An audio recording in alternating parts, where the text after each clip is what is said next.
Facebook. Who doesn't love Facebook? I love Facebook.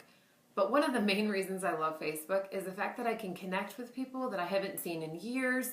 Maybe I knew in high school, or maybe I know from church or from another church that I've attended before, and I can see what's going on in their lives, but I don't necessarily have to talk to them. Does that make me a terrible person? Probably. I'm okay with that. But as I was getting ready for this message, God just really started to show me how a lot of times we want to be associated with people but not really get involved in their lives. See, the word relationship is defined in 3 words: connection, association, and involvement.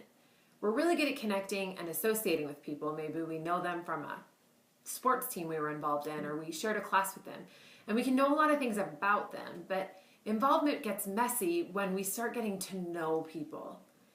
See, involvement requires us to get involved in people's lives. We get in there, we get to know their likes and their dislikes, and sometimes we see the sides of people that aren't so pretty. That's where it gets messy. See, involvement takes us from knowing about people to knowing them. So when you think about a relationship with God, where do you fall? Connected, associated, or involved? Is God involved in your life? Do you know a lot about Him, or do you actually know Him? How do we know if we know God? Well, is He involved in your life? What stirs His heart? What are the things that He wants? What are the things that He desires? I'll tell you one thing. When Jesus was here, when He spent His time on earth, He didn't spend His time sitting in the synagogues talking about what the next study that we should do to get people coming in the door, or maybe what revamping we could do to our programs or events. That's not what He did. He spent His time with the people. You see, people stir God's heart. He created each and every single one of us. He wants a relationship with each and every single one of us. Not just the people at harvest time, not just the people in the churches that we decide are okay or good enough. With everyone. Yeah, even that annoying neighbor or that coworker that drives you absolutely insane. Or the people that you've just decided maybe they don't know any better, or they're just not good enough.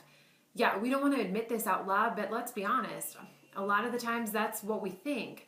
And so we stay at arm's length away from anybody that we might have to get involved with. But that's not how Jesus works. See, He wants a relationship with everyone. Everyone is what stirs His heart. So how do we get to know Him? How do we get to know Him more? I love what Paul wrote in Philippians. Here's a guy who wrote most of the New Testament. And in Philippians chapter 3, he starts to tell us that he has these great credentials as to why he should know everything there is to know about God. But in the end, he didn't know anything. He completely missed Him. And until he had an encounter with Him and started to see who God is and what stirred his heart, he was just this guy who had a lot of head knowledge. But when God began to work in his life, he became a completely different person.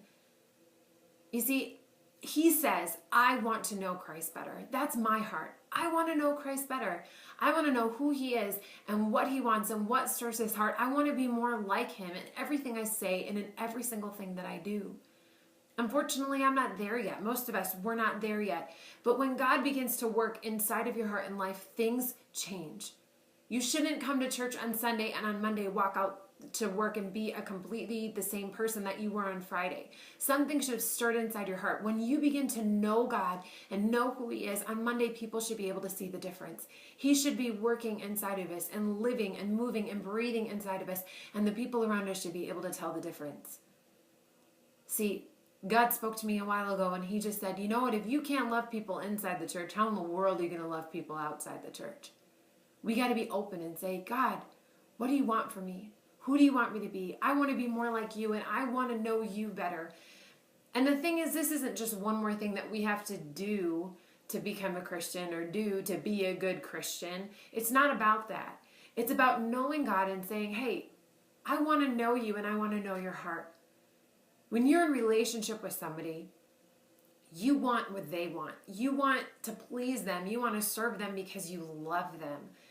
There's certain things I do for my husband. I let him go hunting. He loves to go hunting. I could care less about hunting, but he loves hunting.